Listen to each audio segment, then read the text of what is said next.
Assalamualaikum warahmatullahi wabarakatuh. Berjumpa lagi dengan Ibu dalam mata pelajaran IPA kelas 8. Apa kabar semuanya anak-anakku, siswa-siswi SMP Negeri 1 Singaparna? Mudah-mudahan kalian semua dalam keadaan sehat walafiat. Baik anak-anakku, apakah sudah siap belajar dengan Ibu hari ini? Alhamdulillah siap. Sebelum belajar, mari kita berdoa dulu.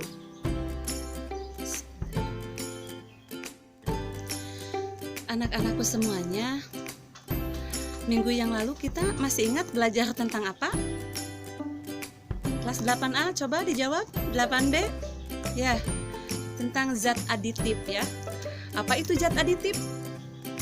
Bahan yang ditambahkan dengan sengaja ke dalam makanan atau minuman. Contohnya, pemanis, pewarna, penyedap.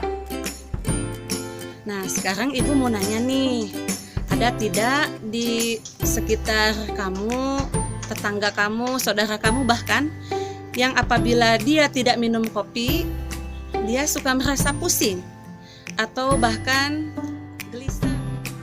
Lalu, mengapa hal itu dapat terjadi? Hari ini kita akan belajar tentang materi zat adiktif. Tujuan pembelajaran kali ini yaitu setelah mempelajari tayangan video, peserta didik dapat 1. Membedakan jenis-jenis zat adiktif dengan benar.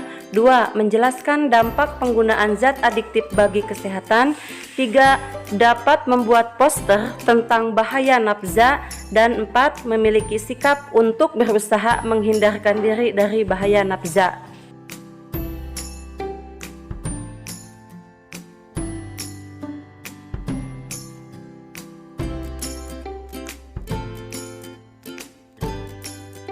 Adiktif itu zat yang apabila dikonsumsi oleh seseorang akan menimbulkan ketergantungan atau adiksi. Zat adiktif dibedakan ke dalam 3 jenis.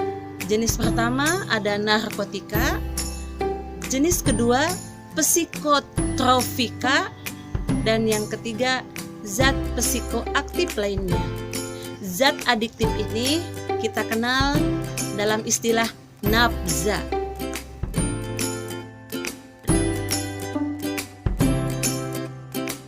Narkotika adalah zat atau obat yang berasal dari tanaman yang dapat menyebabkan penurunan atau perubahan kesadaran, menghilangkan atau mengurangi rasa nyeri, dan menyebabkan ketergantungan bagi penggunanya.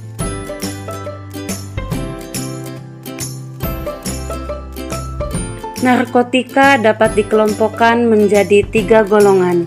Narkotika golongan 1 sangat berbahaya karena berpotensi sangat tinggi menyebabkan ketergantungan.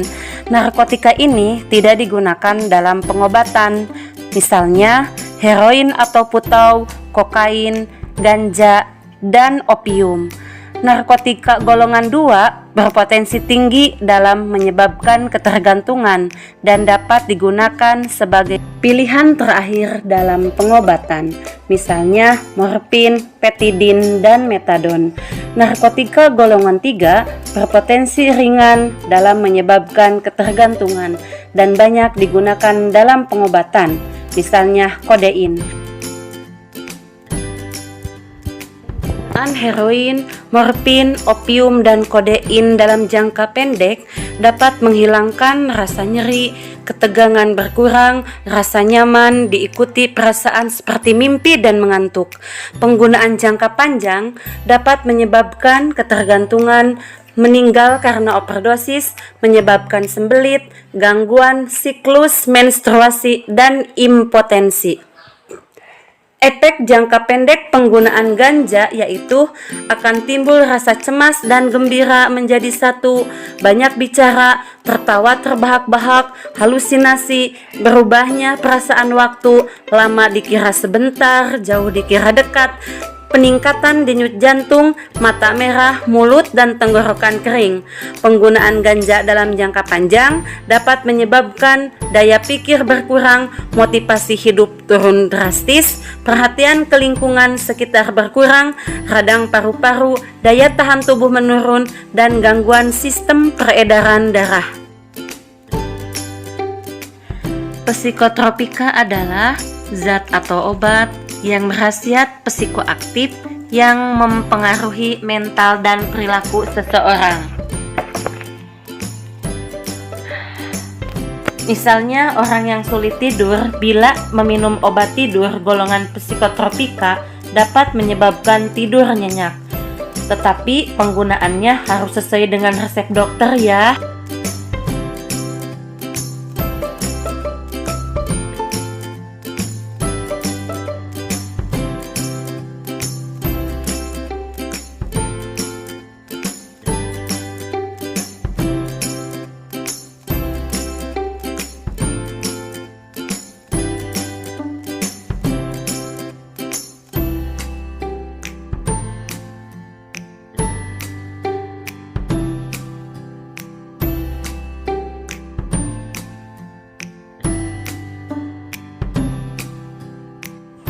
Dua, nikotin. Nikotin terdapat dalam daun tembakau. Daun tembakau ini biasanya digunakan sebagai bahan pembuatan rokok. Akibatnya, orang yang merokok dapat lebih tahan kantuk atau lebih aktif. Namun demikian, merokok berbahaya bagi kesehatan karena dapat menyebabkan kanker tenggorokan dan kanker paru-paru. Coba kamu perhatikan kemasan rokok. Pada kemasan rokok terdapat peringatan merokok dapat membunuhmu. Selain nikotin, dalam rokok juga terdapat sekitar 4.000 senyawa, termasuk tar dan karbon monoksida yang berbahaya bagi tubuh. Perhatikan gambar di video ini. Nah, senyawa-senyawa ini dapat menyebabkan kanker paru-paru, penyempitan pembuluh darah, penyakit jantung, tekanan darah tinggi, dan impotensi.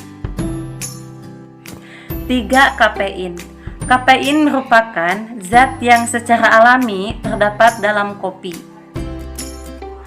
Kafein juga ditemukan pada teh dan dikenal dengan nama tein. Namun, kadarnya tidak sebanyak kafein dalam kopi. Umumnya, kopi dikonsumsi dengan tujuan agar tidak mengantuk. Hal ini disebabkan karena kafein merupakan stimulus yang mampu meningkatkan kerja otak. Mengonsumsi kopi tidak dilarang, tetapi tidak dianjurkan untuk dikonsumsi secara berlebihan. Setelah kamu mempelajari dampak penggunaan narkoba, tentu kamu tidak ingin hidup menderita, bukan? Oleh karena itu, kamu harus mampu menjaga diri dari bahaya narkoba. Adapun beberapa upaya yang dapat kamu lakukan untuk menjaga diri dari bahaya narkoba adalah sebagai berikut.